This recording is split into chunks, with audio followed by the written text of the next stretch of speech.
Chers amis, je tenais à vous souhaiter un très chaleureux Shabbat Shalom depuis Yerushalayim, Ira Kodesh, la ville sainte. Nous serons très bientôt voir reconstruite avec le temple et Mashiach Tzidkenu.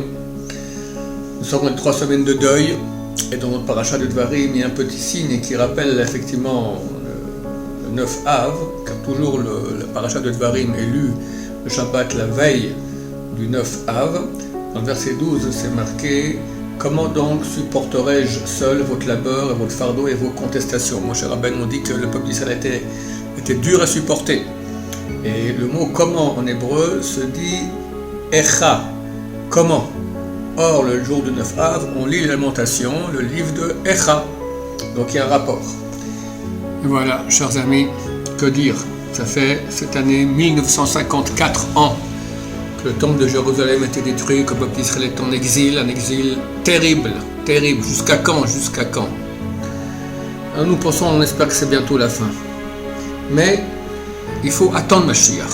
Comme le Rabbi Tzadok Abba m'a dit il y a 30-40 ans, il y a peu de gens dans la génération qui attendent Mashiach.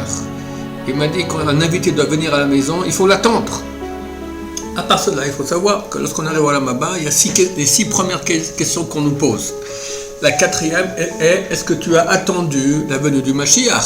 C'est pas simplement croire, il faut attendre. Comme écrit Maïmonide, qu'il y a une mitzvah non seulement de croire, mais d'attendre que Mashiach vienne. Celui qui n'attend pas, bien qu'il y croit, alors il est koffer, c'est un apostat, c'est un non-croyant dans les paroles de Moshe Rabbeinu et de tous les prophètes. Le Zohar HaKadosh, il dit que lorsque Mashiach viendra, il y aura une joie dans le monde qui n'aura pas eu depuis la création du monde et jusqu'à la fin du monde. Ce sera le moment de la plus grande joie qu'il peut y avoir. B'ezrat Hashem, j'espère qu'on va le vivre très très rapidement. Mais pour qui? C'est marqué: celui qui prend sur lui le deuil de Jérusalem, alors il verra sa joie, la joie de sa reconstruction. Mais ceux qui ne prennent pas le deuil de Jérusalem, non. Et c'est pas noir et blanc. Il y en a qui ne prennent pas du tout le deuil, je ne parle pas d'eux, mais de nous-mêmes. À quel point est-ce qu'on est vraiment en deuil? À quel point on attend Mashiach? Vous savez que dans la Hamida, 10 fois on rappelle la Géoula, 10 fois. Les gens pensent à ça, les gens demandent vraiment la Géoula. Il y en a, Baruch Hashem, il y en a beaucoup plus qu'il y a 30 ans, ça c'est clair.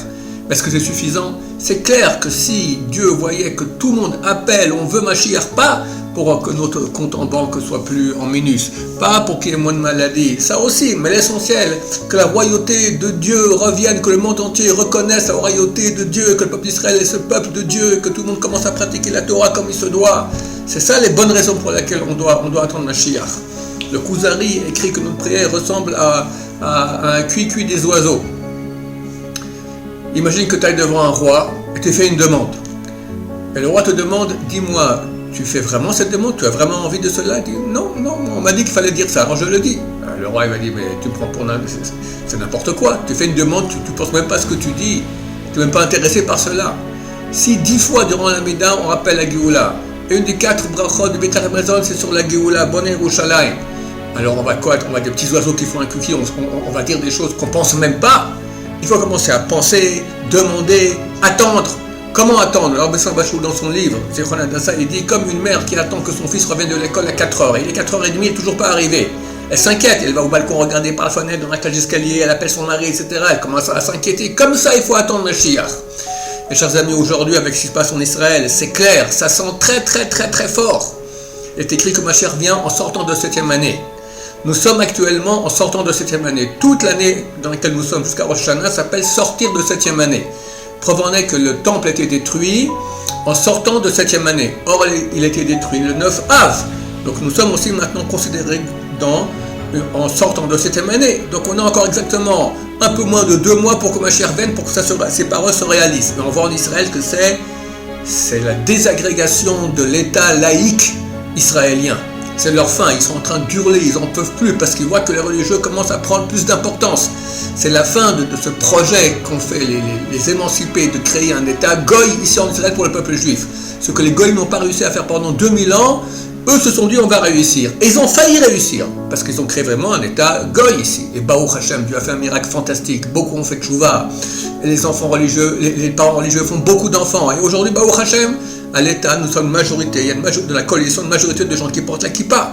Et ça, il ne peut pas supporter. Biden, ne veut plus parler depuis 5 mois avec Bibi, rien qu'à cause de cela. Parce qu'ils sentent que le plan qu'avait le côté du mal général du monde de rendre le peuple juif un peuple goy a raté. Et non seulement il a raté, mais maintenant on est un peuple religieux en Israël. Donc on espère, chers amis, que c'est vraiment la fin du mal, très bientôt. Il faut se renforcer, prendre sur soi le deuil, pleurer, supplier Hachem qu'il amène Mashiach vers Hachem très très bientôt. On vivra, j'espère, la plus grande joie qu'il y a jamais eu durant toute l'histoire. Nous souhaitons à tous un Shabbat Shalom, plein de bonheur. Shabbat, pas de deuil, pas de deuil. Quand on prie, alors on rappelle Hachem la destruction de Jérusalem et qu'il le reconstruise. C'est marqué qu'il ne faut pas avoir un couteau sur la table quand on fait le Birkat Hamazon. Même Shabbat, comme ça dit la Kabbalah. Et pourquoi? Parce qu'une fois quelqu'un s'est rappelé que Jérusalem est détruite, il a pris le couteau et s'est suicidé. Alors on ne met pas de couteau sur la table. Bon, ça c'est le sens simple, il y a des sens plus profonds après la Kabbalah. Ça veut dire donc, on rappelle Jérusalem, mais il ne faut pas être en tristesse Shabbat. Mais dès Motzei Shabbat, prendre le deuil à fond, le 9 Av, grâce à Hachem, j'espère qu'on entendra de très très bonnes nouvelles très bientôt. Shabbat Shalom à vous tous. Amen, va Amen.